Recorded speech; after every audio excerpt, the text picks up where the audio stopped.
Welcome back to another episode of the Blacklist Podcast. Today, we are thrilled to have Nicky Ploudre, a passionate recovery and mental health advocate and a dynamic content creator.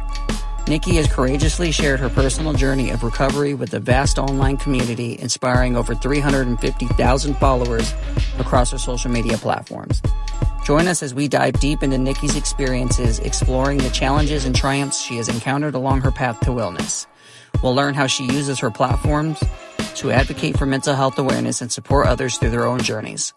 Get ready for a powerful conversation filled with insights and inspiration from one of the leading voices in the recovery community.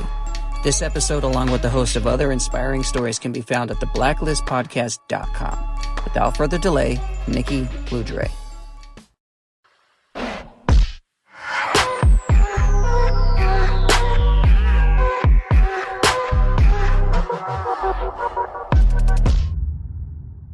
Ladies and gentlemen, let's welcome to the show Nicky Ploudre. Hey y'all. See, I didn't fuck it up. No, you did great. I'm surprised you didn't use her line. What was She her loves line? talking about drugs. Oh no, I didn't use it. I do. I say, what's up, you guys? My name's Nicole Ploudre. I'm a person in long-term recovery, and I love to talk about drugs, addiction, recovery, and so much more. There you go. Well, after 30 minutes of technical bullshit, we finally got this going. So, thank you, Nicky. Thanks for bearing Yeah, with no me. problem. Yeah, thanks for bearing with us. If it was anybody else, I'd be like way more embarrassed. But I know you're cool. It's all good. No problems. We're gonna finish this. She's talking to people. She's gonna be like, "Don't fucking go on with that." No. Get on I'm an a hour bootleg. I bootleg record, so y'all already know it's not professional over here. So I'll record from my phone and then, figure it out after that. So y'all are fine. I'm glad to be here. Cool. Well, thank you so much. And yeah, so I know that we kind of linked up just through mutuals and whatnot. So Brianna and I both have been live on your page with you, and of course now you're coming on ours, and so we're excited to kind of just talk about drugs and shit. I love talking about drugs. Yeah. And, I think a lot of people think, oh my gosh, is that all she does is talk about drugs? Well, not all the time, but most of the time, yes. Yeah. I mean, I just love it. I want to put a PSA in here. Nicole already told me that I'm probably gonna cry. She's gonna make us cry.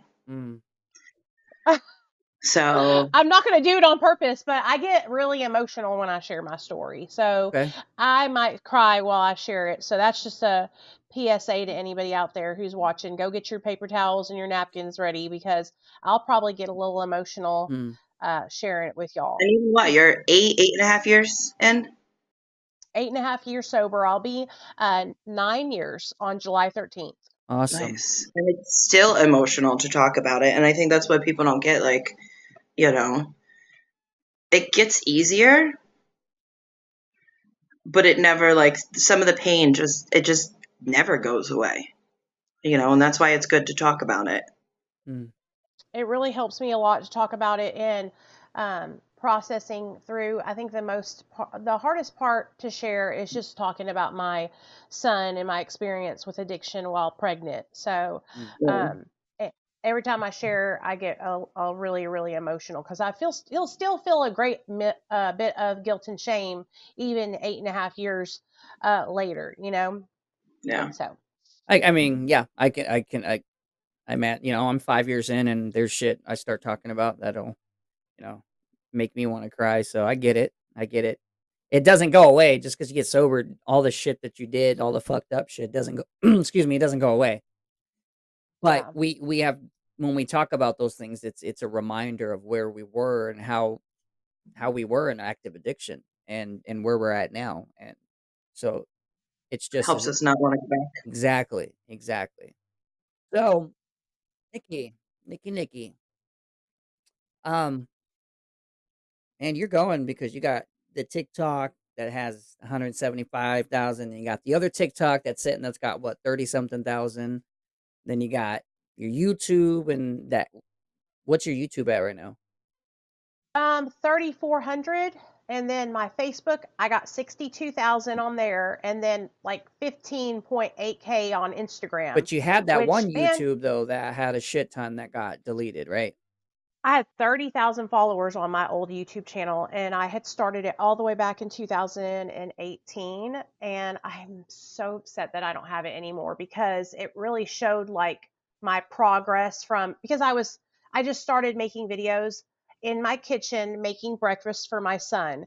I had 3 years sober, 2.5, 3 years sober, and I was really, really lonely at the house. Like, my husband was working full time, and I wanted to find like community. I'm on Suboxone, so I was looking for people who were like me, and I wasn't finding that here in Little Rock where I live. Like, everybody here goes to AA or NA. So, and AA was cool to me. They've all known me all my life because I was in and out of AA for 10 years, but they would always be like, "Oh, you're going to get off that medication, aren't you?" Or, you know, "Isn't it time yet?" And just little things like that. So I was like trying to find people who were like me. And so I started just going live on YouTube. Like, this is when you could go live on YouTube and not have to have like 1,000 subscribers. So I just Yeah. started going live, making breakfast, and like vlogging my life organically from home. And I had so many awesome videos on there just showing my progress over the years, and it's all gone. It's all gone. What happened on there? If you don't mind Well, talking my about it, channel, if you don't mind talking about it. oh, I don't care. My channel was deleted because I was mass reported for selling drugs. Really? Um, I had started making content about another creator in the recovery community who has, oh God, 3 million followers across all her platforms. And I was making content sharing about some Whoa.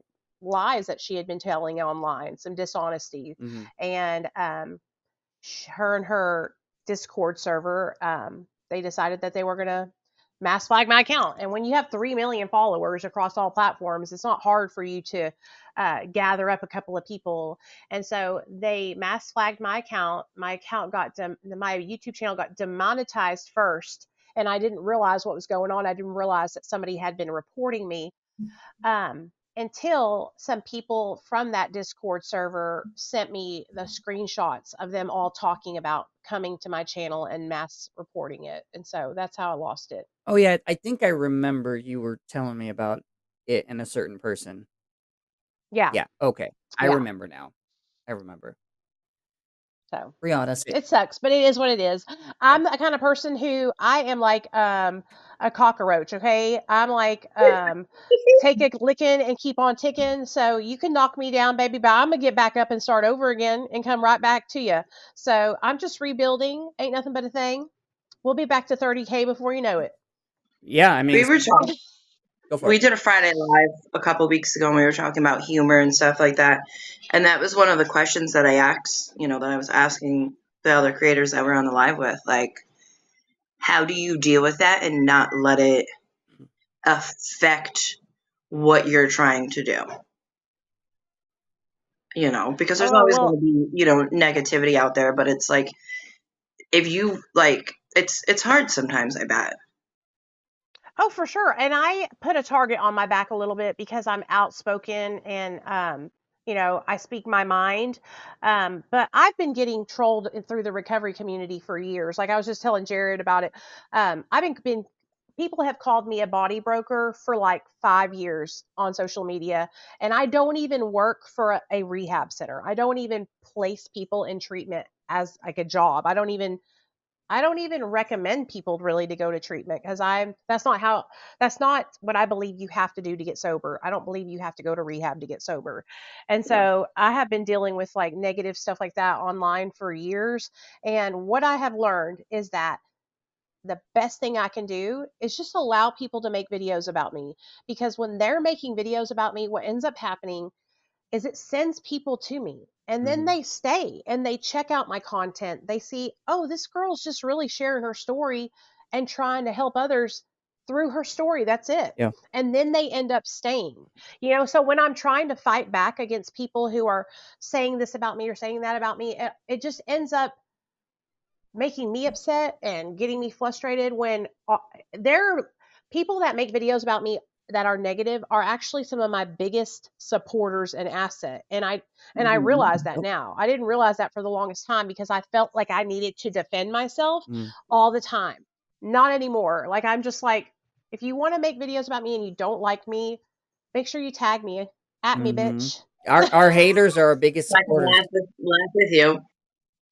That's the way I look at it. Is our haters are our biggest supporters, and Yeah, it's like keep going, totally. keep going.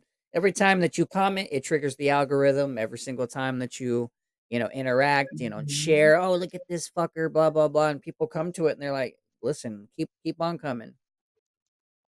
And I really try not to tear people down. I don't comment mean things to people, but if I see somebody who I know is blatantly lying to the recovery community, who is trying to take advantage of people that are vulnerable, I'm going to say something about it. And that's another reason why a lot of people have issue with me, because I will say something. If I see you, let's say you're a dude and you're fucking and sucking every girl that you come in contact with in early sobriety and you're online trying to advocate for your recovery, Mm, I'm going to be like, yo, dude, you're 13th stepper. You're a piece of shit. And mm, I'm going to call you out for it. And I do the same thing to a female who's doing the same thing, you know? And so that's one reason why I have gotten a little pushback, I think, in the recovery community, because I'm a no bullshit kind of person. Like, if you're going to be doing some fucked up shit, I'm going to say something about it. And I would expect people to do that for me. If I am hurting people, I want to know, call me out on it, because I don't ever want to hurt anybody. That's never my intention. I just want to help encourage people and help them find what works for them, you know? yep. And it's the nice thing about the internet too is we can express ourselves and not everybody has to agree.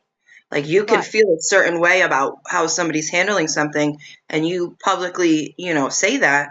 Not everybody has to agree with it. That's your opinion. If you don't like it, then fine, have your own opinion. I think the people that try to force their opinions and their ways onto other people, that's called entitlement. But you're just expressing yourself and you're expressing how Yeah. you're feeling. You're not like, oh, you can't do this with this person because, they're like this. Like, you're just expressing yourself. You're not trying to force anybody to, stand behind you and feel the same way. There's going to Right. be people Exactly. that agree and people that disagree. I don't need anybody to fight my battles for me. I don't need anybody to so like I want, if you like somebody that I don't get along with, or that's fine. I can coexist. You can have a different opinion than me. You can be sober on methadone and I'm on Suboxone. You can be on kratom and I am on Suboxone. You can be abstinent and I support that. When I don't support shit is when people are stating things like they're facts and making people feel less than because their way doesn't look like theirs. And that I have a strong moral compass and integrity, you know what I mean? And I feel passionate about that kind of stuff. And I also feel a need to protect people that are new in recovery and vulnerable and are looking up to people like who are making content in recovery, because there's a lot of people that are making content in recovery and it's for a very specific reason, and that is to get these people to go to where they work so that they can make money off of them. And that's just, I don't think that's cool. I think that once you start doing that, then it skews your judgment on being able to help others, because you're trying to push them all into one place, which, how do you know if that place is good for them? How do you know that they need to go there? You're only putting them there because that's the place that pays you to put them there. You know what I mean? And so that's another thing that's gotten me in trouble in the recovery community. So it's so ironic that people call me a body broker, Hmm. because I literally advocate against that, you know? Yeah. So, Yeah. At the end of the day, everybody just talks their own talk. They just talk shit, and I think we're gonna deal with that at one point or another, and in our career, quote unquote. So it's just people that got nothing else better to do than to just talk shit. yeah. That's fine. And as you grow, it It happens. it it As you does. get bigger, people are going to attach themselves onto you Yeah. because they see something in you that maybe they can't do, and that Hmm. makes them feel some type of way. That's what I really believe it is that maybe they want to do what you're doing and they just don't have the courage to do it, and so they feel it threatened, and so a lot of Yeah. people lash out, and it's just, I feel like a lot of it has to do with people who haven't gotten like their feelings and emotions in check either yet because Mhm. they're in early recovery and stuff. Yeah. Yeah, it's a process, I mean, we've been blessed not to have too many trolls, but we're getting them now, especially since I've done some interviews with some, other people who get trolled.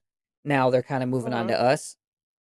And so, it's just the way it is, but I don't really care, just roll with it, so let's, That's all you can do. that's all you can do. So let's back up, let's kind of talk about your childhood, where you grew up, kind of, just kind of run us through that. Okay. So, so first of all, I'm half Mexican and half Italian. Well, I wouldn't say half half, but I'm Mexican and Italian. My mom's Mexican and my dad's Italian. I grew up in a small town called Hot Springs, Arkansas, and my parents, when they actually met in the Air Force. They were fighting over the last piece of pizza, and my dad was like, "Hey, sexy lady, I want that pizza," and my mom was like, "No, fool, you can't have it." And so they fell in love. And then so we love to eat in my family. And when my parents met, they moved they had me in New York. I was born in Long Island, New York, and then they moved down to Jacksonville, Arkansas, because that's where they were both stationed in the Air Force. And they had my two baby sisters. So I'm the oldest of three girls. I have a sister named Michelle and a baby sister named Christine. And so, growing up in Arkansas in a smaller town, I went to a predominantly all white school. And so from a very young age, I was very insecure about being different. I was a little chunky and I was brown. And a lot of the kids I went to school with didn't see brown people. So I got made fun of a lot, got called taco, got called burrito, wetback, spick, anything that you can think of that is like a racially derogatory term for somebody, a Mexican person. And so at a young age, I knew that I was different and I struggled with that. I didn't like it. I hated that I had brown skin. I hated that I had dark hair. I wanted to have blonde hair and blue eyes and be tall like my little girlfriends. And so, by the time I was probably like 14, I was maybe like 20 pounds overweight, 15 pounds overweight. So nothing serious, but it really, really affected me. So I asked my mom on my 16th birthday, right around that time, to take me to the doctor. Please, please take me to the doctor, mom. I'm struggling. I feel fat. I feel ugly. And my mom took me to the doctor. And at 16 years old, my doctor prescribed me phentermine, which is a stimulant medication for weight loss. And so that's the first time I ever taken a medication like that. And I took phentermine at 16 years old, and it made me feel amazing.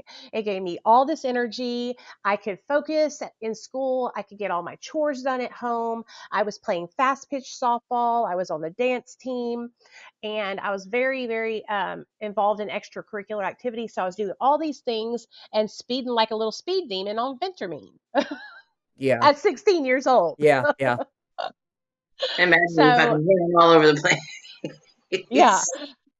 And so, and looking back on it, like my mom and dad didn't even like think anything of it. And I don't even think they realized, or my mom's addiction runs in our family. So my mother is the oldest of five kids, and her brothers and sisters, almost every single one of them struggled with either cocaine addiction or crack addiction and have been to jail or prison for it. And so addiction ran in our family. Her dad was an alcoholic. My dad's father was an alcoholic. And so, like, addiction ran in our family, but my parents had no like education, no understanding of addiction or mental health. So when I was struggling with my mental health and with this medication, I don't even think a red flag was going off in my mom and dad's mind. A lot of it had to do with they were very, very occupied with my sister Michelle, because when we were growing up, my sister was diagnosed with bipolar disorder. And so my mom and dad had one teenager who was high on phentermine, and then one teenager who was going through a mental health crisis. My sister was sneaking out of the house, um, running away, having sex with a whole bunch of different boys before she was 14 years old. And Mm. so my mom and dad were strapped. They were stressed. They didn't know what to do, and they didn't know how to help my sister. And so they were super duper like occupied and distracted with that. So I was kind of slipping through the cracks the whole time. Um, After I got on phentermine, I lost a little bit of weight, probably like 10 or 11 pounds. And it was like I was a new woman. And that's when I started dating this guy. His name was Robert. I fell in love with him. I thought he was the bee's knees. I thought we were going to be together forever. I thought we were going to get married. Okay. I like seriously thought I was in love. And I was with him from the time I was like a sophomore in high school until a year after I graduated high school. So we were together for like a couple of years, and I really thought that I was in love with this guy. But he was also very critical of my weight. And so once I was not able to take phentermine anymore, which was, I only took it for like 60 days because the doctor wouldn't keep prescribing it to me. That's when I was like, oh my gosh, I'm going to gain weight. I'm going to get fat. And I became consumed with these thoughts of gaining weight and getting fat and losing my boyfriend, not being pretty, not just all the things. And so I started starving myself. Um, my junior into senior year, I went to band camp for 2 weeks because, like I said, I was in the marching band. I was on the dance team. I was playing softball and basketball for my school. And so I went to band camp, and I'll never forget it. The whole time I was there, all I would do is I would drink Diet Coke and I would eat a Snickers bar every day. That was all I would eat. Diet Coke, Snickers bar. That's it. And when I came back from band camp after being gone 2 weeks, my mom and dad couldn't even recognize me. I had lost like 20 pounds when I was there. It was super hot, the hottest year of the summer. It was like, like July or something. And it's on a big campus, and we were walking around because it was like a college campus. We were doing this band camp, and we were doing marching practice and all that. So I like melted all this weight off, and I came back for my junior into senior year, and I was unrecognizable, and I got so much attention for that. So many people were like, oh my god, Nicole, you look so good, you're hot. Boys were flirting with me. I'll never forget the quarterback of the football team, this guy, we called him Monster. He started flirting with me. I started seeing him behind my boyfriend's back. Like, all these things were happening, and it was all a direct result of me losing more weight. And so in my mind, I was like, oh, I got to keep this up. Like, I got to stay skinny, because when I'm skinny, people like me more. When I'm skinny, I get more attention. People are attracted to me. People treat me better. And it was true. They did. And so when I got back my junior into senior year, I came back, and starving myself was like not working because I was like getting really ill from it. Like, I was going to pass out. I couldn't go to school and like not eat all day long.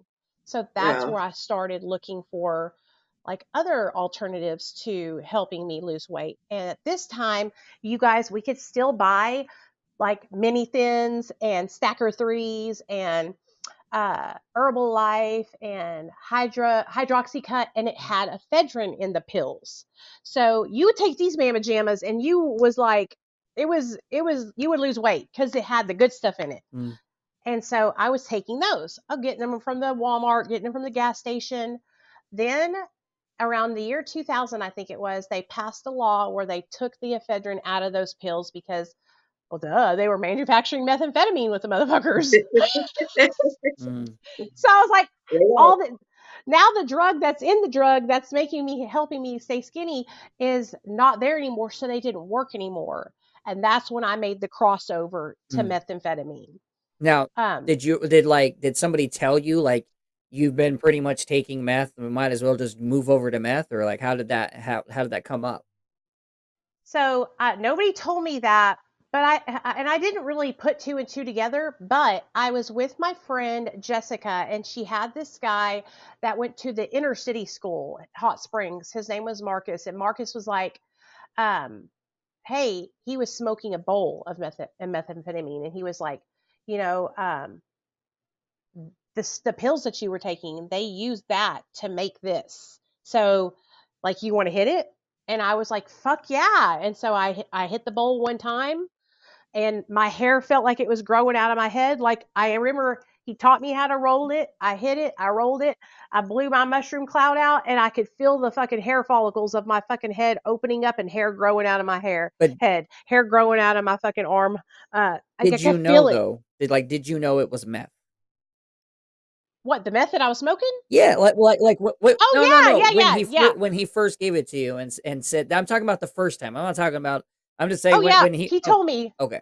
yes, I didn't this know is if he was just methamphetamine. like, "Listen here, this is something they make it with," and you're like, "Okay," and you just hit it. Oh, no, no, no. I knew that I was about to smoke me some methamphetamine. Okay. I knew it. I was ready. I was willing.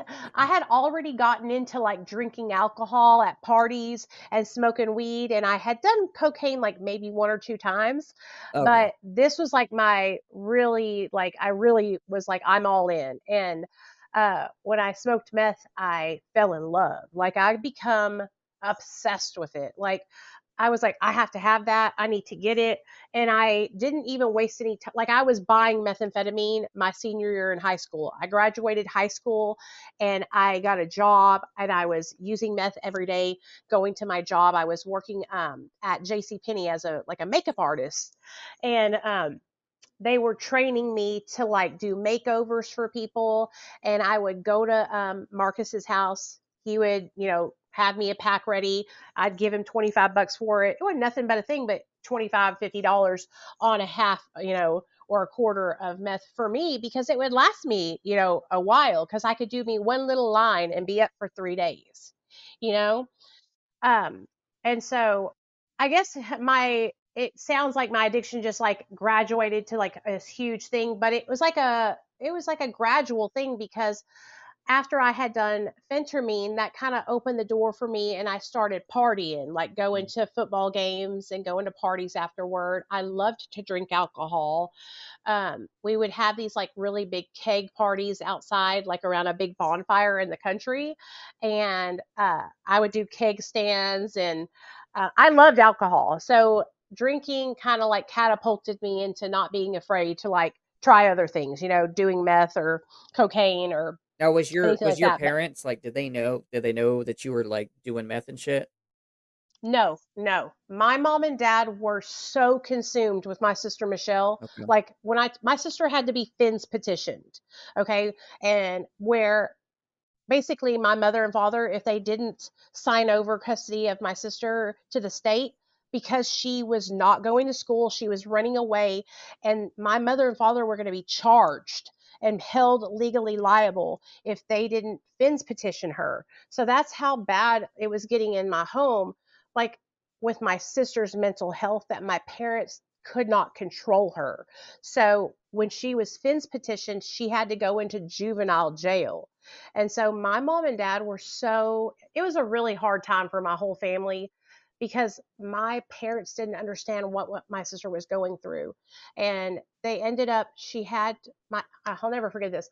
My, my dad had to go get my sister from this, one of her really good friends' houses. But the way that he had to get her was they had to sedate her. They had to put like a drug in my sister's drink to knock her out, to put her in the car and then drive her to Little Rock, to this mental institution, because my sister was so out of control. Like, I can't even. She used to chase me and my little sister Christine around the house with a butcher knife. Mm. Like, it was really, really bad. And it was because she was having struggles with it. We didn't know she was bipolar. She finally got diagnosed at that mental institution. But my dad had to like sedate her, and then she woke up when he was carrying her in this mental institution, and she jumped and ran. My dad had to go chase her and drag her, Mm. take her in there. And then once they realized that she was bipolar, they put her on lithium and risperidone and all these different medications that totally made my sister a vegetable. And so we would go to visit her, and she was just like unable to talk to us because she was so vegetabled out on all these drugs. Mm. And I remember my dad was crying, and my mom was crying, my sister Christine was crying. they're like, we have to get her out of here. Being put on lithium shut my sister's thyroid gland down. So while she was there, she gained like 150 pounds. And it just fucked her all up. So my mom and dad got her out. She stayed in this mental institution for 6 months. And so when we were finally able to get her out and they actually got her on medication that would help her to be able to like not act out like she was, I had been already into my addiction and struggling with my own addiction. So it was kind of like I was taking advantage of the fact that my mom and dad were so preoccupied with my sister. I saw that opening for myself to do whatever I wanted to do, you know? And so I was partying and not coming home for days on end. And by the time I was a senior, I was like walking the line of being able to live with my parents still. They were like, you can't live here if you're not going to come home, if you're going to be under the influence. And they started to pick up on the fact that I was using substances. Right before I graduated high school, I was supposed to be cheering at a basketball game. And I had gotten really drunk on Seagram 7 and 7 Up. And my mom and dad, they didn't know I was drunk on Seagram 7 and 7 Up, but I was trying to cheer at this basketball game. And I had no bloomers on and just a thong pair of underwear on. And I'm toe touching in the air, flashing my punani to the whole world. Okay. So my monster's mom actually saw me. He also played for the basketball team, and so she went and got my friend Jessica, and Jessica came and took me to the bathroom, and she's like, "We got to get you out of here, dude. You're drunk, and everybody knows it." And that's when I got tapped on the shoulder by our principal, and he said, "Yo, I know you're drunk, and we've called the police," and I went to jail. And that's when my parents found out basically that I was fucking up because I was in jail in the drunk tank, you know? And so I remember they kind of bailed me out from the drunk tank, and I was like, well, Michelle was of course, because I'm drunk, I'm telling them all the drugs that me and my sister Michelle have done together. And I was crying and my parents were really upset, but it wasn't enough for me to like not want to do drugs. Like I was still just getting started out to where I really enjoyed the way drugs made me feel. I enjoyed having the energy. I enjoyed staying up all night long and into the next day. I enjoyed feeling like I was not in control, but in control. And so once I graduated high school, and I had my own job and I was working, I was taking my car because I had bought a car and I wasn't coming home. And that's when my parents decided to put me out, because I wasn't coming home. I was bringing, drugs into the house. They would find little things laying around, like, baggies and stuff like that. And so my parents early on kind of went the route of, we're not going to allow you to stay under our roof if you can't stay sober. So they kicked me out.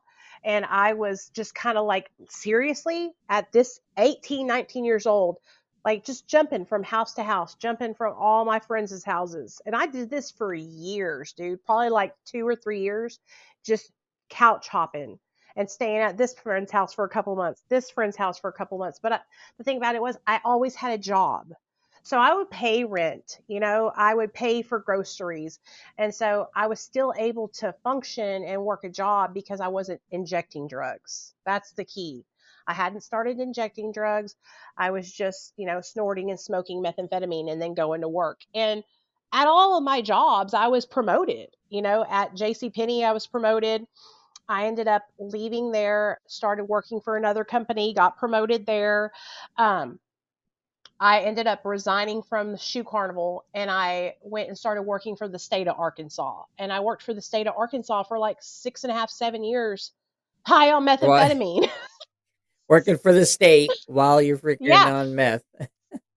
I was working for the state. I was making driver's licenses and IDs. I was doing car tags and all that stuff. But me and Robert had broken up, and I met a guy in between my job at Shoe Carnival and my job at the revenue office. And so this guy's name was LD. And so he plays a huge part in my story because this relationship was abusive. It was toxic. Um, I actually met him one night. I was over at a guy named Flash's house, a dope cook, a meth cook, and we were all getting high. And LD came out from the back room, and I was like, "Damn, he's fine. I'm gonna give him my number. He's gonna be my boyfriend." But that's all there is to it. Mm. And so I remember I was so high. I had doodled my name down and wrote all these little hearts around it and designs because I was high, and gave him my a little name card with my phone number on it, and told him to call me. And he called me 2 days later, and we started dating. Like, we were joined at the hip immediately. Really? Well, I didn't really think to like see if he had a house or a car. Homeboy was homeless, on parole, and shooting methamphetamine. Oh And I was shit. like, I want to save you. I'm going to take care of you. I'm going to help you get off parole and probation. I'm going to get you your fines and fees are going to get paid. We're going to get you a car. You're going to work a job. Like, I had a project. And now looking back on it, I realize like that was me not being able to focus on what I needed to change in myself. And I wanted to save somebody else to distract myself from my fucked up Yeah. shit, you know? And Yeah. so It's like, I why started were you dating gonna him. save, you know, it's like, I mean, what, because they were hot, because he was hot? There, I was attracted to him. Yeah. I don't know what it was about this guy. I mean, he was homeless. He had nowhere to live. Mm. But he was so cute to me. And honestly, I was so insecure. I had such low self-esteem and I was so high on meth. There's really nothing to explain it except for Mm. that. You know what I mean? We lived in my car for like 2 weeks when I first met him. And do you think he had any initiative to try and find us a place to live? No, No. it was all on me. Wow. So I'll never forget it. We moved into this little rundown efficiency above the strip club in downtown Hot Springs. When I tell you guys, the roaches had roaches in this motherfucker. Okay. It was disgusting. Okay. It had a used bed. Who knows who's when I tell you it was disgusting. And we lived there for 6 months and I saved all the money I could. And I'll never forget it. My dad was like, I want to come see where you're staying. And I was like, hell no. And my dad was like, yeah, we're coming. And my dad and my mom showed up and he walked in there and he fucking ran out. He was like, nope. No, no, you're not staying here. Ain't no way my daughter, any daughter of mine is living in a place like this. And so my mom was like, we're going to help you find a nice place. And so my parents helped me find a really nice trailer on a piece of land out by their house. And I paid my first month's rent and my deposit, and we moved in and we started our little life together. And I thought, you think that I would have known like this life isn't going to be a good life, right? But I was, like I said, so high on drugs and so just looking for anything to distract me from myself. And so people told me, he's going to beat your ass. He is violent. He will hurt you. He could kill you. And I would not listen. One night, we were driving home. We were really drunk, and he was fucking with my radio, and he wouldn't stop. So I smacked at him to stop because I was trying to drive drunk. And he grabbed the steering wheel of my car and threw us into oncoming traffic. Mm. And we had a head on collision with another car. And I'll never forget it. I rose up from after we were crashed, totaled my whole car out, and he was nowhere to be fucking found. The motherfucker had left. He had jumped out the fucking car and left me to die, left me there. Wow. And you think I would have been like, oh, this is not a good thing. I need to get away from this guy. No, honey. I cried my ass and ran down the street after him. Like, what? What? What? You know, I Oh went shit. after him crying and bawling and squalling. The police showed up at the house the next day. I got charged with a hit and run. Like, it was a whole ordeal. Um, thank God my car was totaled, but it was able to be like, they didn't total it out. Like, so my car got fixed. I had full coverage insurance. Thank God. My dad made me keep full coverage insurance on that car. And like I said, any normal person would have been like, I'm out, you know? But I was like, I was just sick. Um, I was working 3 jobs while he worked like 20 hours a week. I was working at the revenue office, Sonic, and a gas station. And I remember one night I came home from being at all my jobs and he was at home and I was like, where is he at? He was fucking some other bitch. And so we had sex the next day and all of a sudden I started itching and burning. I was like, what is going on? Like, there's something going on. I do not feel right. I went to the doctor immediately, and don't you know, the doctor was like, "Honey, you got trichomonas, gonorrhea, and chlamydia." Oh shit. And so you think that would have been my second red No. flag to leave, Oh right? Jesus. No, I forgive you. I love you. It's going to be okay. We're going to work through this. And I stayed with this motherfucker, okay? And of course, took him to the doctor and got him the cures to all that. But it was like all these things, dude, just kept piling up. Then he started just hitting me. He just started hitting me. Like, I'm talking like boom in my face. I had to get 10 stitches in my forehead right here. That's not a part, that's a stitch line from me having to get my head stitched back up Jeez. because he busted my head open, you know. And I would not leave this guy. Well, it was a couple of years into our relationship, I cheated on him and I got pregnant. And I remember I was like, oh my God, he's going to find out and he's going to kill me, you know? And so I called my sister Michelle and I was like, I don't know what to do, but I'm pregnant. I think I was like 24 years old. And so my sister was like, you come, I'll help you. And so I went and I got an abortion. My mom drove me up to Little Rock and I'll never forget it. They were picketing outside, yelling and screaming, baby killer, this, that, and the third. And all I felt was so much shame because I knew that I wouldn't be in this position if I wasn't, getting high, if I wasn't doing what I was doing, if I wasn't with him, if I wasn't with this person. And so that was one of the most traumatizing experiences of my life. But I came back home after having this abortion and I had a bunch of hydros and some Xanax the doctor had given me. And so I just gave him some pills and he shut the fuck up, and we stayed high. And that's how everything would end up working out was I would just give him drugs. Um, Yeah. but our relationship was getting worse and worse and worse as time went by, you know. Yeah. Um, he finally ended up one day I came home, I lost my job working for the revenue office because I was doing some felonious ass shit there, and I ended up, thank God, I should have done federal prison time for it. I really can't discuss what I did, but just know that I should have done federal prison time.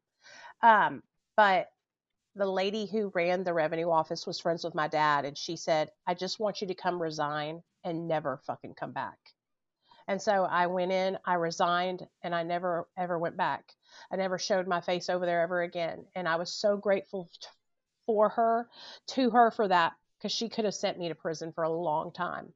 But when I lost that job, he left me and I came home, and I remember I took a whole bunch of methadone.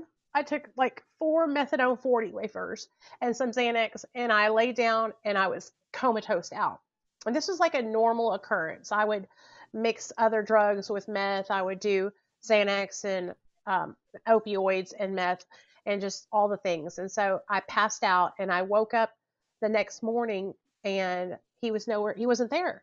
And so I remember I was getting ready to get up and put my jewelry on, and I went to go into my little jewelry box, and all of my rings were gone. All my diamonds were gone. Everything I had of value was gone.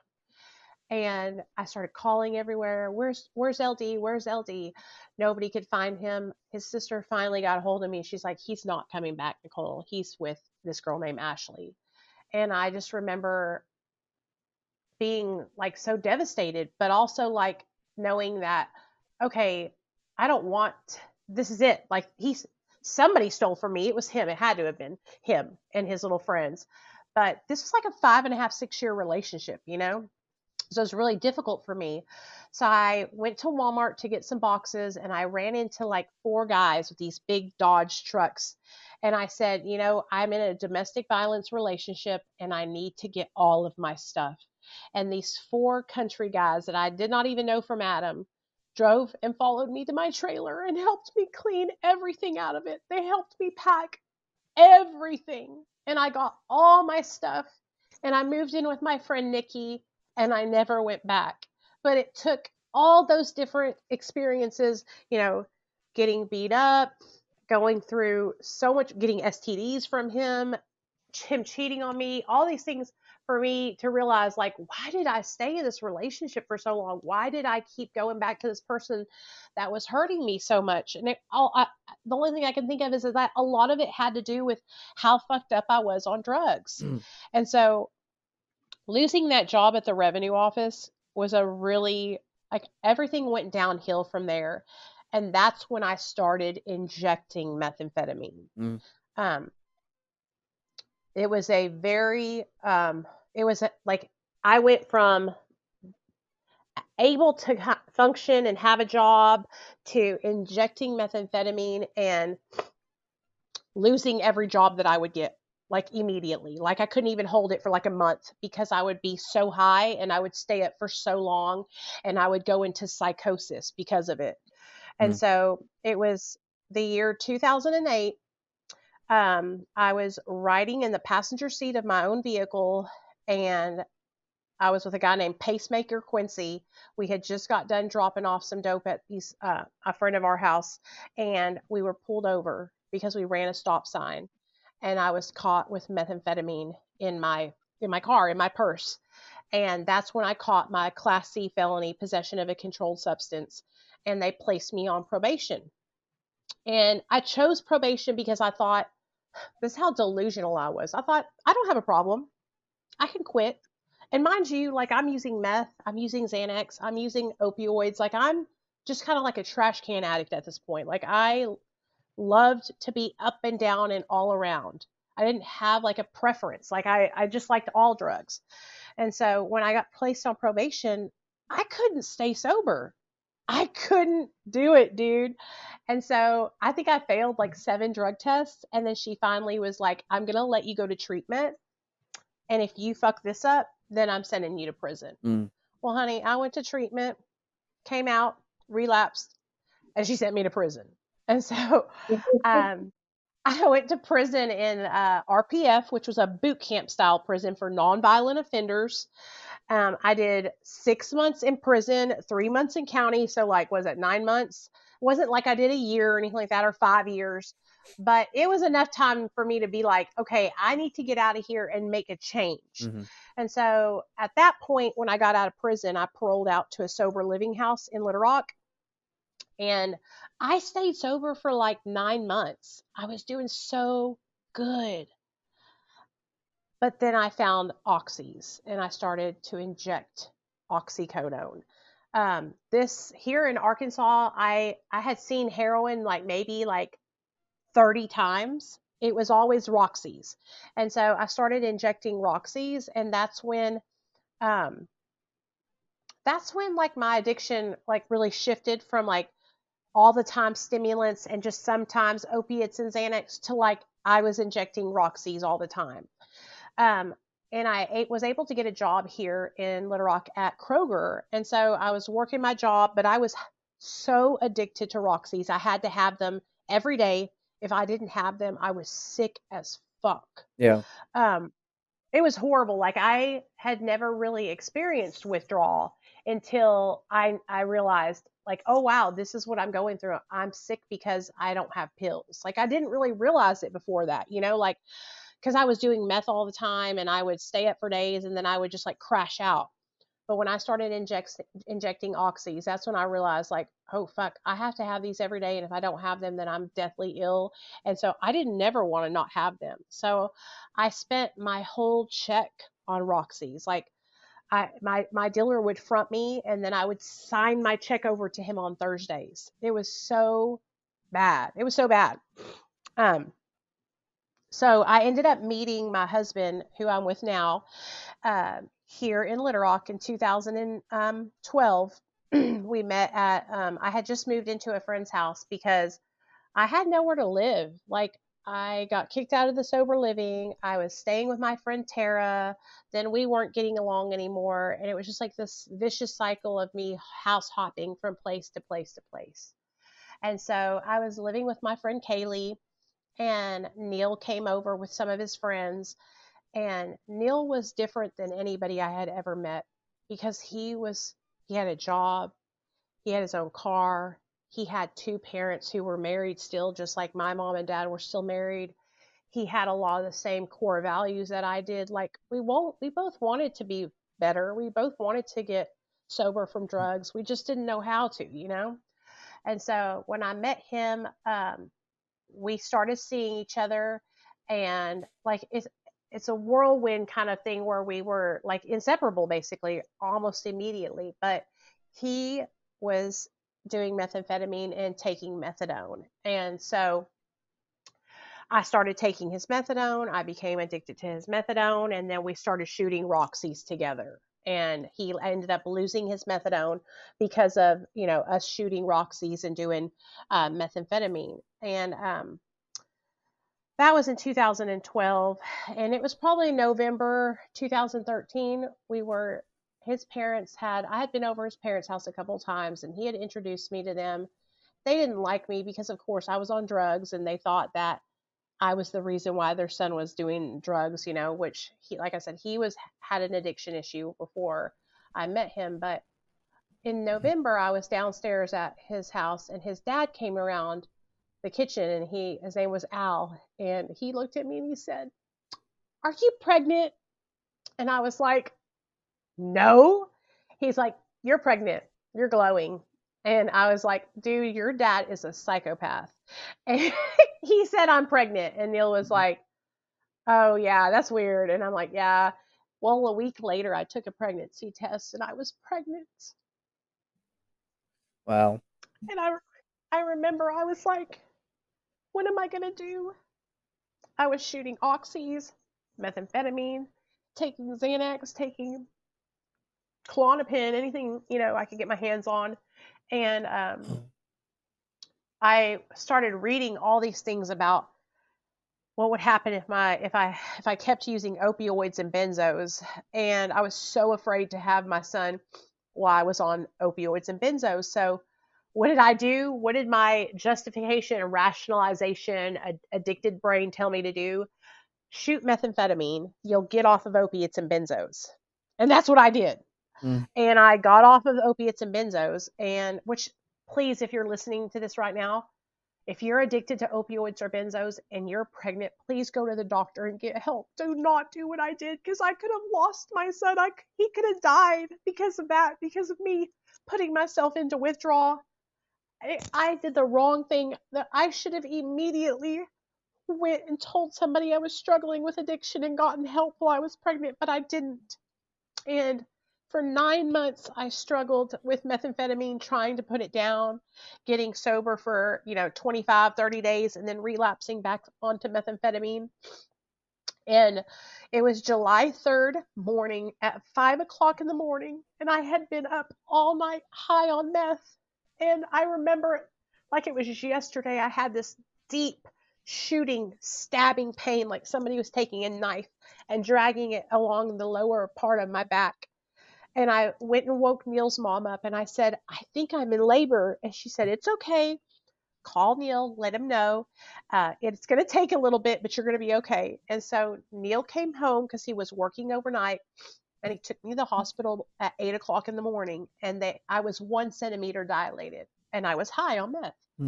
And so I was scared. I was like, "Please don't make me stay here. I'll come back when I get more dilated."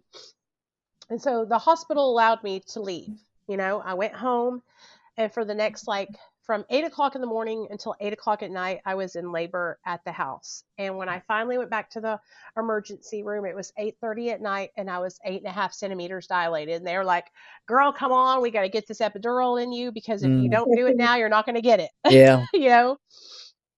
And so they gave me the epidural, and my little boy was born on July 4th at 1 o'clock in the morning, and he was perfect in every way. And I cannot stress this to you enough that there was something happening that day in that hospital, because I was high. I had drugs in my system. I had been up for 3 or 4 days, And there's no reason why my son shouldn't have been ripped from my arms immediately and taken and put it into foster care. But there was some God, some higher power, some entity watching over me, because I got my son. He stayed with me. They never took him away from me. They cleaned him up for me, of course. And I went home with him 2 days later and began to heal and get to know him and bond with him. And I was like, I'm never using drugs again. This is it. Like, I'm sobering up, you know? He wasn't born with like withdrawals or anything? No, not nothing. Um, and you know, with methamphetamine addiction, I don't know how it affects babies. I've never really, but I do know that he should have had it in his system, but I Mm-hmm. cannot explain it to you. Nobody said he did. Nobody took him from me. Nobody said anything to me about being under the influence. Nothing, nothing. And so I was like, there's no other way to explain this than this is a miracle, and I got to stop doing drugs. Mm. So for 90 days, I didn't use a drug. I breastfed my son. I learned how to change diapers. My mom had flown down. My parents were in New York at the time, and she had came back down and she was helping me learn how to take care of my son. And I was doing it. I was staying sober. Neil was staying sober. And then I went to the gas station. I was so tired. I was like having postpartum depression and just wanted to get out of the house for a little bit. So I took Neil's truck to the gas station and I ran into my drug dealer at the gas station. Mm. And he gave me a couple free bars of Xanax. And that's all it took. Boom. I was back off to the races. And for the next year, I was shooting Roxy's, shooting meth, um, and doing all that shit. Really? So Yep. what got to what got to the final straw? The final straw was, so about a year went by and I was pulling that dumb shit, right? Mm. Well, me and my girlfriend Tara, the one who I used to live with that I told you a little bit about earlier, we got into an argument. She owed me $30. I asked her if she would give it to me. She said no. So I was like, yo, I'm going to get it from your old man. Her old man was a cop, a Little Rock cop. Oh So I shit. called her boyfriend and I was like, hey, can I get that $30 Tara owes me? He's like, sure, girl, come on down here and get it. So I went and met him he was like outside, like doing security at the Kroger or something, you know? He was a real cop though. And so I was like, okay. And I went and got it. Well, she got pissed at me and she called me. She said, bitch, I'm calling CPS on you. Mm. And she did. She called CPS on me. They came to my door and left a note because I didn't answer. I wasn't home. And so I called them. I'll never forget the day when I saw that fucking note on my door. I knew I knew it was up. I knew shit was going down. And so I walked into CPS with my son and I was totally honest with them. I told them that I had been struggling with addiction for years, which looking back on it, I should have protected myself. I should have Mm. gotten a lawyer and all that, but I didn't. And my son got taken away from me by CPS. I Mm. had to give my son over to them, and I gave my son to them, and I went into treatment that same day, and that's when I got sober. Yeah. But I went into treatment and I stayed there for 30 days. And while I was out in treatment, my husband was out in outpatient and he had gotten placed on Suboxone. Mm. And so when I came out of treatment, he was like, I'm on Suboxone. It's really helping me. And I was like, yo, dude, what the fuck do you mean you're on Suboxone? I was like, that's just trading addictions. Are you just trying to say getting high? What the fuck? And he was like, okay, if you don't have to get on it, it's fine. But this is helping me. And I was like, okay, whatever. Like a week went by and I was like, he was living his life, working his job, like doing really well. And I was struggling. Mm. And that's when I was like, maybe Suboxone can help me. So he took me to see his doctor, and the doctor was like, I just got to ask you one question. Like, why do you keep trying to do the same thing if it hasn't worked for you? Like, why do you keep going into rehab if you keep relapsing every at the 6 to 9 month mark? And nobody had ever even asked me that question. Nobody had even ever posed to me that there was another option besides going to rehab and AA. And so I was like, well, because that's what everybody says I'm supposed to do. And he was like, but if it's not working, why don't you try something different? Because I didn't know there was something different. Yeah. And so he gave me 8 milligrams of Suboxone. I had 30 days sober off everything. I'm not on nothing. Mhm. And I started Suboxone. It made me a little loopy at first, but it balanced out after about a week. And the rest is fucking history, dude. I've been sober ever since. Haven't had a relapse, nothing. Nothing. Like, I got a full-time job. Yeah. I work for one of the best addiction specialists in the United States of America, Dr. B. I have an awesome job for an awesome digital marketing company that I've been working for them for almost 5 years now. I got full custody of my son back. It only took me 10 months to do it. Um, Awesome. like, I kicked ass and took names, but Suboxone helped me to do that. And I had never even been told that there was another way to get sober, though. Like, I Yeah. really want to stress that to y'all. Like, nobody told me that I could get on medication. You know what I mean? Yeah. Yeah. So A lot I of talk a lot. I'm no, sorry if I talk too much. yeah, you're good. Like a lot of people, like they just, it's all about like the old timers. It's like you either get sober and you're 100% abstinence, or you're not. And so Right. a lot of people, at least back then, weren't offered MAT, type of treatment. No, so that's why we do this to educate people, to let them know there is. Listen, like, you don't have to be 100% abstinent. It's like, if you feel like you're gonna keep relapsing, try something else that might help you. And Yeah. obviously, it did for you. It did. I mean, you were able to turn your whole life around. 100%. And like, I couldn't go into detail until, but I had been to like treatment center after treatment center. Like, I went to treatment for the first time back in like 2005, and then I went to treatment before I went to prison. Then when I got out of prison, I went to treatment like 3 times. There was a point where I went into a coma for 7 days because my internal organs started shutting down because I had been up for so many days on meth and methamphetamine and oxys. I was shooting them like back and forth, and I put myself into a coma because my body was shutting down. And nobody, not even the hospital, ever told me that, hey, this could help you.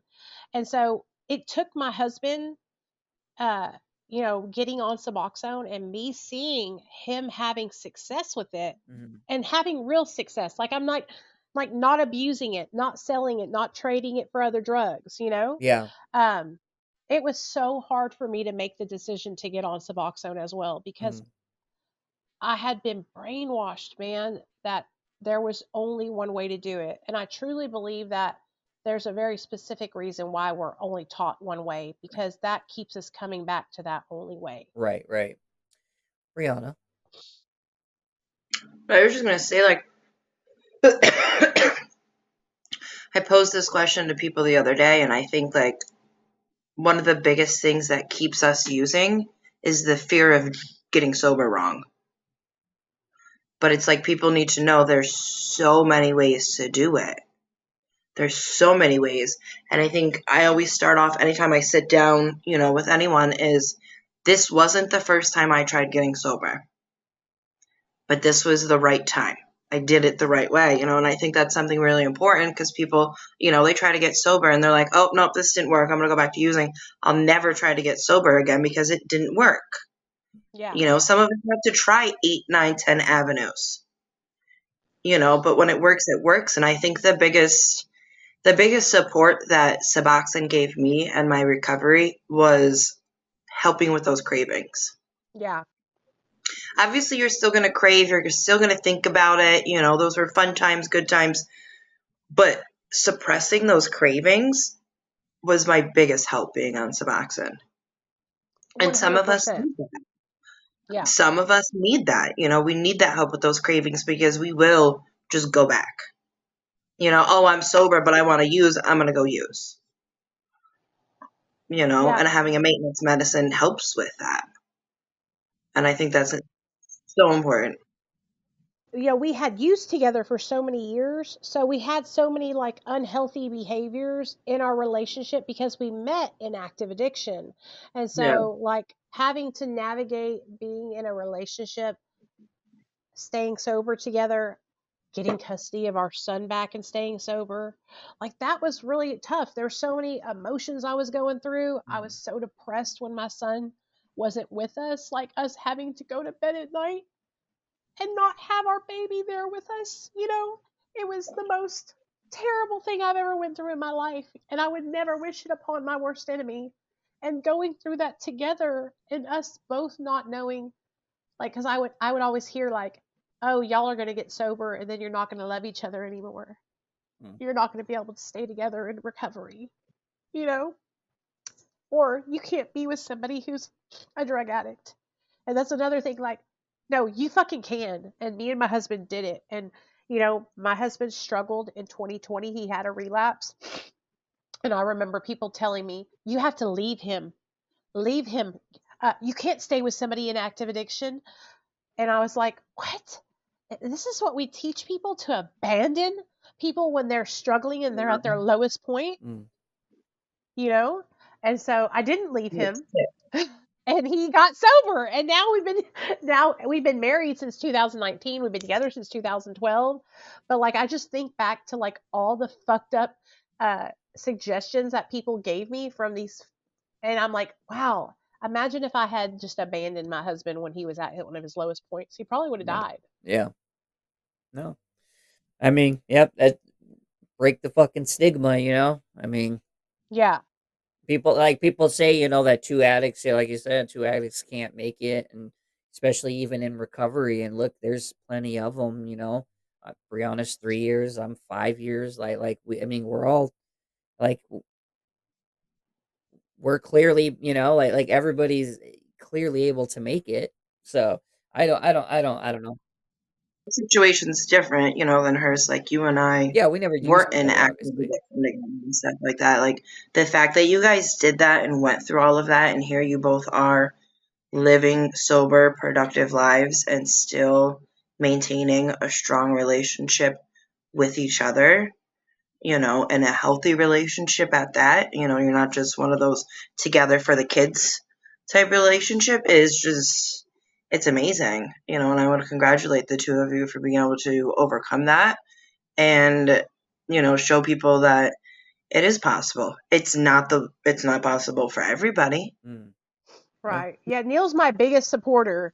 He's like one of my biggest cheerleaders. He is like the kind of guy who, like, he doesn't want to be on social media. He's like in the shadows, And when I'll be online or I'm sharing, he'll come on and you'll hear him in the background sharing his point of view or perspective. But like, he has treated me so good. Even when we were in active addiction, that's what set him apart from anybody I'd ever met. And he opened the car door for me. And I was like, are you opening the car door for me? He's like, yeah, that's what you do for a lady. And I had always been treated like a dope whore. I had always been treated like a punching bag, like, like a junkie is what I had been treated by my boyfriends. And so when I met Neil, and he was so kind and so loving and so tolerant of my crazy, like, even when we got sober, we went through like some really hard, difficult times together. But I knew, like, when he relapsed, I would never abandon him or leave him in his time of struggle, because he never ever left me when I was struggling. And when we both stepped up to the plate and we fucking fought to get our son back together, I was like, this is who I want to be with for the rest of my life, because he's willing to fight for what he loves and believes in, like I'm willing to fight for what I love and I believe in. Yeah. And our little boy Nate's 9, almost 10 years old. He'll be 10 in July. And we've had him back since, like I said, for like 9 years, or 8.5 now, 8.5 years. So, I just wouldn't wish CPS on anybody, though. And I think that it's like a broken system, and it's one of the worst things that can happen to somebody struggling with addiction, is losing custody of their child. You know what I mean? Like, I feel like there's got to be a better way to help people and help mothers who are struggling with substance use disorder, like help them go into a home where they can learn how to be parents sober, Yeah. It's just, it's really fucked up. Yeah. I had, when I had my son, I, had just like moved and stuff like that. And of course, they took a urine sample from me. I had just moved. Like, I seen my doctor at this hospital once. I went into labor the day I met him and stuff like that. So they had me pee in a cup, and my urine was clean. But then they always test, like for some reason they test. I don't know if they do this with everyone, but that first poop that the baby has, Yeah. they change that diaper so they can test their poop to see if there's any drugs in their system. See, I don't know why that didn't happen with Nathaniel. Like I'm telling y'all, it was a miracle. Miracle. Uh, so they tested my son's poop, and he came back positive for THC. Oh, that's not a big deal. But I was clean. I got CPS involved in the hospital. Coming to my home, like the day I brought my son home, CPS was there waiting for me. Because of fucking weed.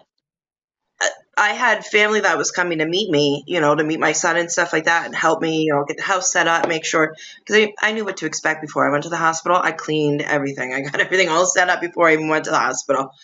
But so I was on CPS for, I think they did 90 days, but I was screening every single week. There was no THC in my system. So I got fucking under the microscope and scrutinized because the hospital fucked up something.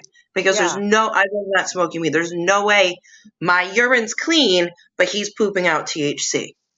Yeah, or maybe they mixed it up with somebody else's baby or something, But it was just horrible having that, especially because, when I sat down and told you, every single time I got pregnant, I stopped using. Yeah, I really admire you for being able to do that. That fear, I couldn't imagine, you knowing that, your friend was going to call on you and what was going to, even just thinking, obviously in that case, you can't expect the best, you are expecting the worst. And I couldn't imagine. I fucked up though. I take full responsibility. Yeah. I want people to understand that I made choices and I chose wrong. I chose to use substances during my pregnancy, and when I regret it so much. I wish I could change it every single day. If there was one thing I would change, that would be it. And so I don't want anybody to ever think that I don't take responsibility, or I'm trying to get sympathy for that. I chose that, and man, I fucked up, but I don't know how I got out of that hospital with my son, but I truly believe that God was just I think that my higher power, I believe God was like, if I take her son from her today, she'll never get sober. She'll die. It And gave you so, a little taste yeah, of motherhood, you had your mom helping you and stuff like that. And then you were still fucking up. So the universe was just like, you know what? Just a lesson. Sometimes we have to learn some pretty shitty lessons, but you learned from it and you turn stuff around. I have a question. Is Neil still on Suboxone? yes. Mm-hmm. Yeah. Is he Yeah. down a low dose like you are, or is he Oh no, what? he's on 20 I know this isn't milligrams. his story, but No, how's you're he fine. handling it? He, Neil has always had chronic pain, back pain, and so he's on 20 milligrams. He has talked about wanting to taper recently, but this is first I've ever even heard him mention it before. He's always just been really content with where he was at. And Yeah. so I tell him if whatever he wants to do, I'll support him through it. I My goal is to once I lose the weight that I'm working on losing and reverse my diabetes. I really want to, because my eating disorder fucked my life up, and it made me have disordered eating. And so binge eating disorder, and I gained a bunch of weight getting sober. And so once I lose my weight, I want to get off of Suboxone. I want to be 100% free from everything. Not because I hate Suboxone, not because it makes me feel bad or anything like that. I just don't want to have to take it anymore. Just because I don't want to have to take it. I don't want to have to go to the pharmacy and depend on that. What if we have an That's right. apocalypse and the zombies come and my Suboxone ain't Mhm. there, you know?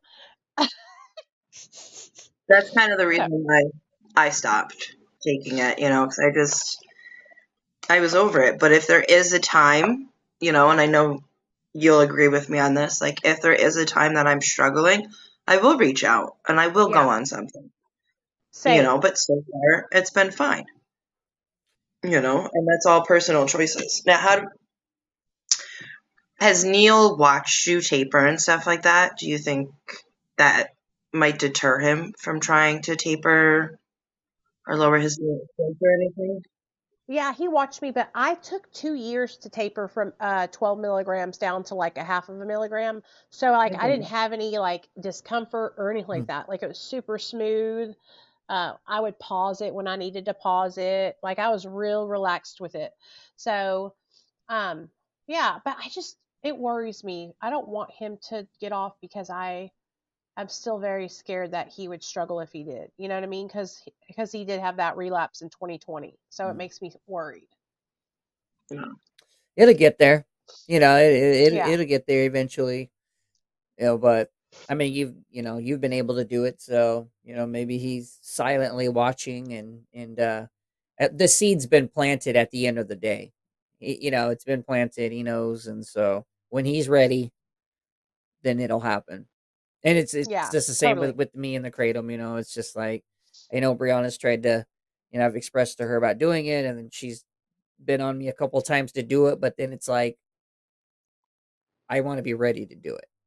So It's like I'm not on you about it. I just ask every once in a well, while, like, I hey, mean, yeah, she's not like we've pressuring me, talked but about this. Is it something that, you're ready to do? Like, do you want to start working on this? I just bring it up, because I'm not in your mind, I yeah, feel like whenever so you're ready, you're gonna know you're ready, and you're gonna feel because that's how it was for me with my mental health meds. I got off of Lexapro and Wellbutrin last year, tapered off, no withdrawal. I mean, it was a great experience because I was so ready. I was in such a positive mindset. I like Mhm. everything. It was just like it was the easiest thing I've ever did, honestly, because I was so in the zone, dude. I was in the zone. I was shaving them little pills, taking a little. I was dipped my finger in the powder. That's how low I got on Wellbutrin and Lexapro. yeah, Okay. yeah, And it was so easy because I was so ready and so positive mindset about it, you know? mm, But so you'll know when it's ready. yeah, That's how I feel about that. right. So before we wrap up, tell us a little bit about what you do with your social media, with your TikToks and YouTube and all that. Well, I love to talk about drugs, addiction, recovery, and so much more. But honestly, when I started out making social media or making content on social media, I was working for Hallmark. I was working part time. I had a goal in mind that I wanted to help other people, but I didn't know what that would look like for me because I'm on Suboxone. I didn't think there was a space for me to do that. And about 2019, 2018, Dr. B reached out to me on YouTube. I've been watching your videos. I would love to collaborate with you. I really like what you're doing. He's actually a MAT provider, a Suboxone doctor. And so Dr. B took me underneath his wing, him and one of his partners, Austin, who owns the social media marketing company I work for. And they took me under their wing and employed me at the marketing company as well as at Dr. B's private practice, where he provides people with medication assisted treatment. And they gave me an opportunity when I didn't think I would ever be able to work helping people in recovery. And I love, they are like, I'm so loyal to them because they gave me a chance when, here in Arkansas, I applied to be a peer support specialist and they denied me because I was on Suboxone. That Mm, law has since changed, and because we complained and we rose hell about it, and now people on Suboxone can become CRPSs, but back then I couldn't. Do you know what I think is crazy? There's some states where you can actively be using opiates, cocaine, drinking alcohol, and you can be a certified peer support specialist. Yeah, I couldn't believe that they wouldn't allow somebody to be on medication, and it was so horrible to me. But like when Dr. B and them took me and they were like, "Listen, you can help people here." And I answer the phones for the doctor's office. They induct people onto Suboxone. I get their mm, person's phone number. I call them. I'm coaching them and supporting them through their withdrawal, and I'm like their biggest cheerleader. They can call me anytime, day or night. Like, and they really put me on. Like, they gave me a job. that's how I support my family. And just today, my boss texted me, and he was like, "Hey, because they have another company," and he's like, "Would you be willing to work for this other company as well?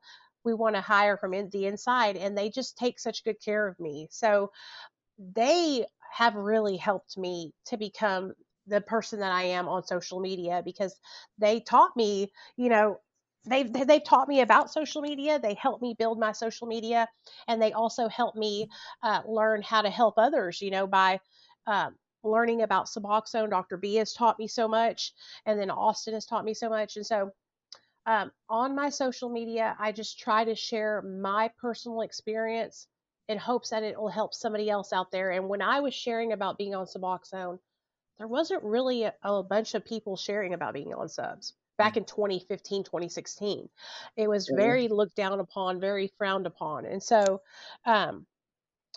sharing about being on Suboxone is one of the main things that I do, in hopes to help other people who are out there who are utilizing MAT or struggling and thinking about it, to know that they're not alone, and that they can, if they need to get on Suboxone, there's no shame in doing that, And so, yeah, I make content, and I talk about drugs, and I try to help people. I answer DMs, I answer emails, I give my phone number out to people.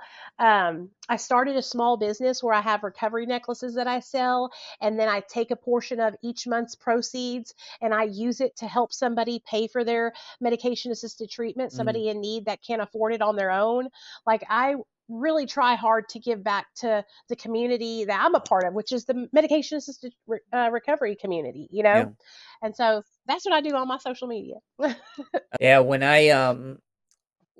I sit down and I get to hear what people are doing, like in their community and whatnot, it really puts a fire in me too, because I have a lot of the same desires to do certain things, and so it helps, light a fire under my ass to like start doing, you know, the shit that People I were want to reaching out do. to me because they didn't have money to pay for their Suboxone. Yeah. And I was paying out of my own pocket. I was sending people money to pay for their medication. And I was like, I can't keep up with this financially. My husband was like busting my balls. Okay. Yeah.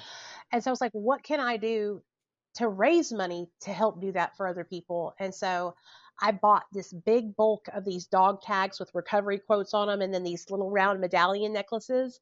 And I sell those. I turn Yeah. a little bit of a profit, and then I'm able to use, because I don't need the extra money. Right. I have a job. Yeah. I make enough money to support my family. So I use that money, and I am able to help other people. Now, Right. don't get me wrong, I'm not just sending people money. I make sure I Yeah. send it to I'll buy their Suboxone script. Do you know what I'm saying? I'm not don't y'all be listening to this podcast and think I was born yesterday now. Yeah. Hey, listen, check it out. Your inbox is about to be full of fucking DMs. Hey, can you send me $20? Yeah, it will. That's exactly, but that's what was happening. And I was doing that out of my own pocket for a long time, y'all. And my husband finally had to sit me down. He's like, Nicole, this is a lot of money you're throwing out each month, and I know you want to help people.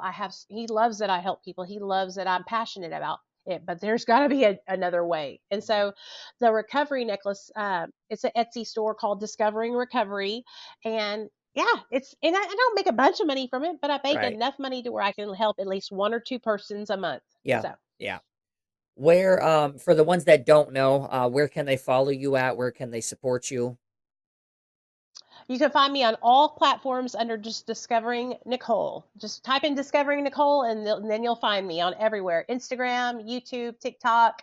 I even got a podcast called Discovering Nicole. I don't post on there as much, but it's there.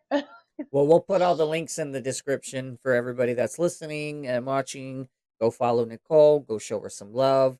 Go support her. She's doing some amazing shit over there, and we are, I know Brianna and I are both grateful to be able to be on this journey, not only together but with people such as yourself and whatnot. So we've got to meet some really good people through this, and so I appreciate everything you do and for coming on for the last hour and a half. And just Thank you. yeah, definitely. Babe, is there anything else you want to say before we end? No, sorry, I got distracted. I seen your post earlier and I wanted to order one of the necklaces, so I just went on and did I'm that. running a 15% off sale. Yeah, for my birthday. $4.25. Yes. There you go. Thank you. There you go. I just seen it come through on my Etsy. Thank you, girl. I really appreciate it. For real. I had the bigger dog tags, but I liked your smaller one. It was more like feminine and stuff like that. So I just ordered that one. Thank you. I really appreciate it. Oh, absolutely. All right. Well, we're gonna wrap up. I didn't want to seem like I was being rude. That's what I was doing. Yeah, it's all right. No, thank you. She leaves me hanging half the time. It's okay. If I don't do it now, I'll forget. No, listen. The last thing I'm gonna say is if he keeps opening your car doors and your doors, he's a keeper, okay? Because I open up the doors for Brianna, and everybody is always so shocked that they're like, "What is he doing?" And I'm like, "I'm opening the door for her." So someone seen him open up the car door for me the other day, and I was at work, and they sent me a message, and they were like, "Did he just climb in through the passenger door?" I'm like, "What are you talking about?" They were like, "He went over to the passenger side." I go, "Yeah, he opens the door for me." Yep. Like, he didn't climb in the passenger door. Like, he opened the door for me. Like, if she tries to open the door by herself, I get mad at her. Like, slap her hand, and I tell her, like, no. That makes me so happy to hear that, because that's the way it's supposed to be. And I lost sight of that. You know, I lost sight of the fact that I'm a prize. And I deserve to be treated as such. And being on drugs for so many years, and I felt like I had no value. And so Neil showed me that I do have value. We all do, you know? So him and my son fight over it. My son will be like, "I beat you, Jared," and he'll run over and open the door. And I taught him to put his hand out. You give the lady your hand.